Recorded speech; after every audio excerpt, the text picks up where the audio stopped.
Kalau kita di dalam posisi cukup tinggi, ya kita harus tahu yang kita katakan. Orang biasa boleh slip of tongue, tetapi tidak dalam posisi itu.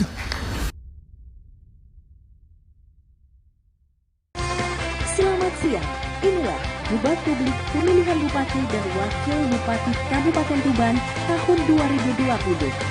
Tema debat siang ini adalah ekonomi dan pembangunan di Kabupaten Tuban yang dibagi ke dalam 9 subtema. Kabupaten Tuban yang saya cintai. Pilkada Kabupaten Tuban bagi kami adalah pengabdian. Karena pilkada menyangkut hajat hidup masyarakat Tuban dalam menentukan arah pembangunan 5 tahun ke depan. Terima kasih. Assalamualaikum warahmatullahi wabarakatuh. Yang saya hormati Ketua KPU beserta seluruh komisioner KPU. Bapak saya kan pedagang kaki lima, yang dalam hal tertentu saya tidak bisa memilih anak. Betul, bagus bekerja. Anak kan psikolog, ya bekerjalah di passion, ya masing-masing. Ya, tapi kan dalam kehidupan seperti yang saya alamin, kadang-kadang saya tidak bisa memilih. Kadang passion itu nggak bisa ngasih kita uang beras ya. Nggak bisa. Halo, assalamualaikum teman-teman. Siapa lagi yang nggak pernah ikutin kuis yang paling hits pada zamannya? Siapa lagi kalau bukan Bang Helmi Yahya, seorang raja kuis Indonesia yang sangat legendaris, inspiratif, sekarang juga mentor para CEO hebat di Indonesia. Sudah hadir di studio Nonton Channel Bang Helmi Yahya. Thank you, Ana. Keren banget studionya ya. Aduh, thank you, Bang. Saya ngeliatin buku-bukunya karena saya gila buku juga. Wow. And I love this. I'm my brand. Yes, ini bagus banget Bang, Yeah. di Facebook. Karena saya barusan ngeluarin buku, ya Who the Hell Are You? The Practical Lesson for Personal Branding. Bahwa manusia itu punya brand, itu yang manusia kadang-kadang lupa dan nggak sadar. Nggak sadar, dipikir Karena, artis doang ya Bang? ya, oh iya, enggak, semuanya lah. Mau pegawai, mau apa. Karena nggak sadar punya brand, jadi tidak tahu bagaimana cara mengelolanya. Yani dari kelompok 1, saya ingin bertanya kepada kelompok 2. Menurut kelompok Anda bahwa metode pembelajaran IPA yang efektif adalah salah satunya metode diskusi. Bagaimana cara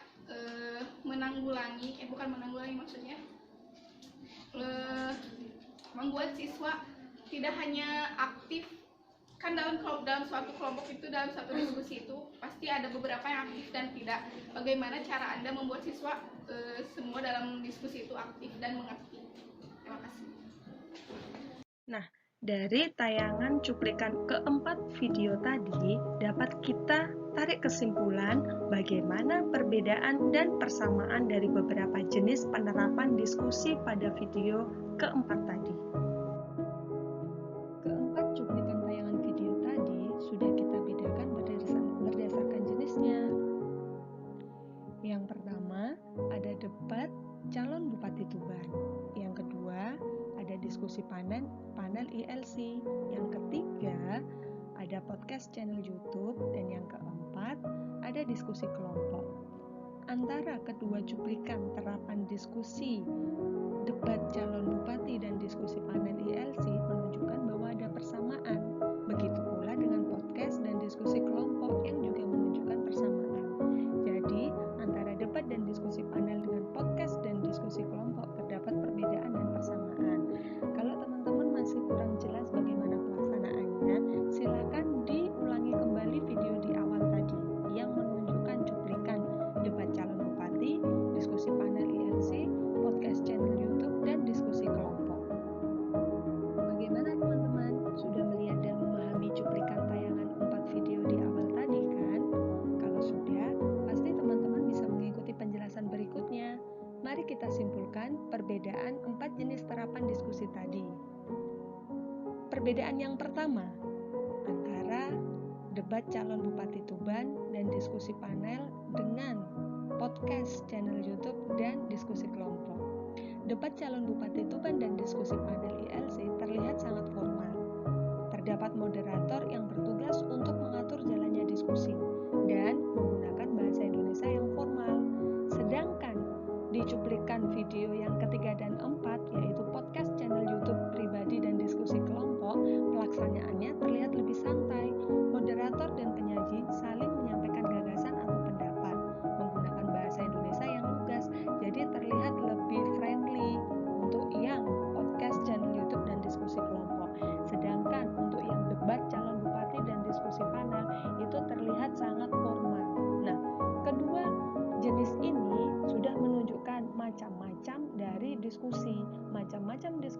ada yang formal, ada yang non-formal.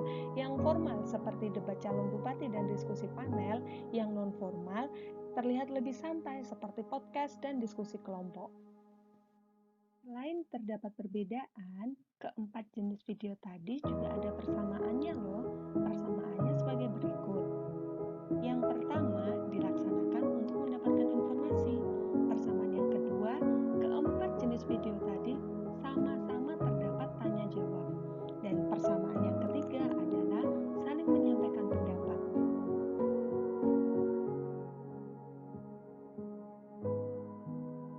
Oke teman-teman, kita sudah mengantongi perbedaan dan persamaan beberapa jenis video serapan dari diskusi tadi. Nah, selanjutnya kita harus mengenali bagaimana sih kalimat-kalimat yang sering digunakan dalam praktek diskusi. Nah, berikut adalah kalimat-kalimat yang sering digunakan pada saat diskusi. Kalimat yang pertama adalah pasti, berupa kalimat pendapat. Jadi ketika kita menyampaikan informasi pada penerapan praktek diskusi, entah diskusi panel, diskusi kelompok, diskusi atau seminar sekalipun, kita pasti menyampaikan pendapat. Nah, kita harus mengetahui kalimat yang berupa pendapat itu bagaimana. Kalimat pendapat ini sering disebut sebagai kalimat opini. Biasanya ditandai dengan kata-kata menurut saya, dugaan saya, memihak, atau terdapat kata-kata yang bersifat relatif. Contoh, ada kata agak, sedikit, dan paling. Misalkan, rumah itu paling mewah. Nah, kata-kata paling di situ menjadi penanda bahwa kalimat itu adalah kalimat pendapat. Karena mewah menurut orang yang satu dengan orang yang lain pasti berbeda. Itulah yang dimaksud kalimat pendapat. Yang kedua adalah kalimat fakta. Dalam praktek diskusi, kita juga harus wajib menyampaikan kalimat yang berupa fakta.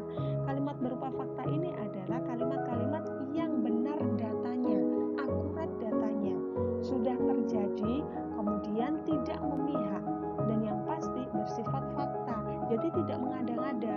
Kalau kalimat pendapat tadi itu sesuai dengan pribadinya masing-masing orang, pendapatnya orang-orang, kalau yang fakta ini sudah tidak bisa diganggu-gugat karena berdasarkan data yang tersaji.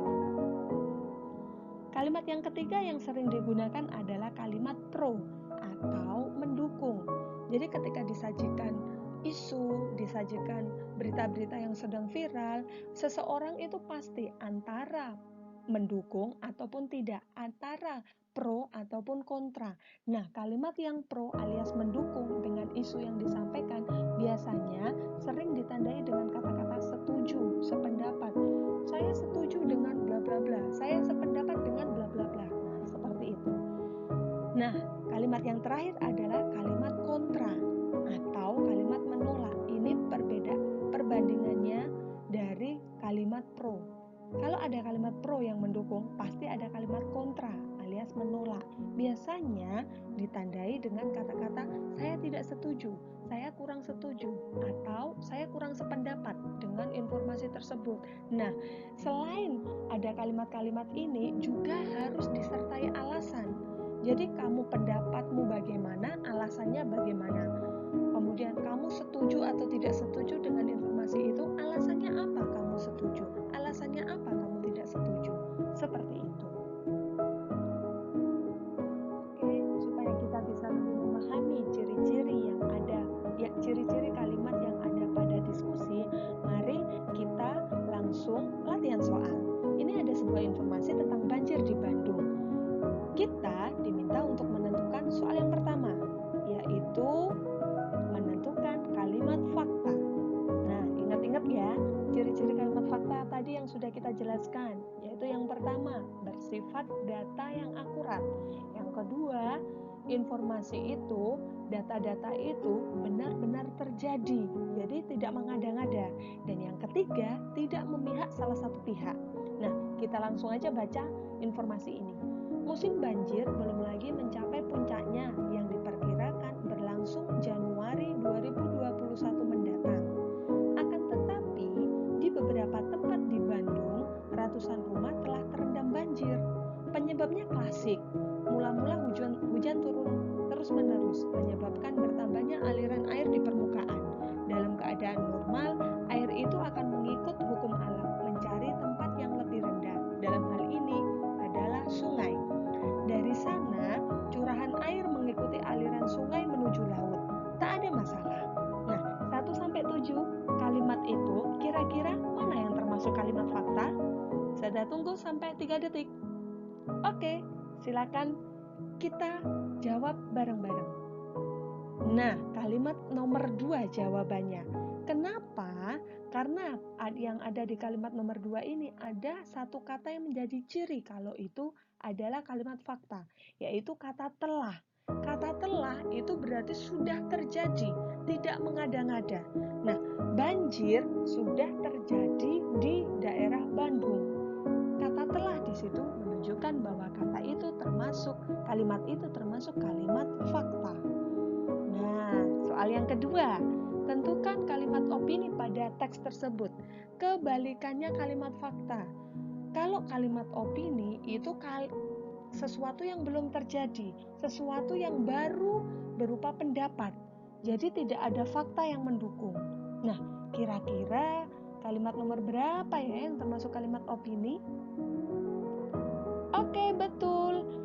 Jawabannya adalah kalimat nomor 1. Karena ada satu kata yang menunjukkan kalau dia opini, yaitu pendapat.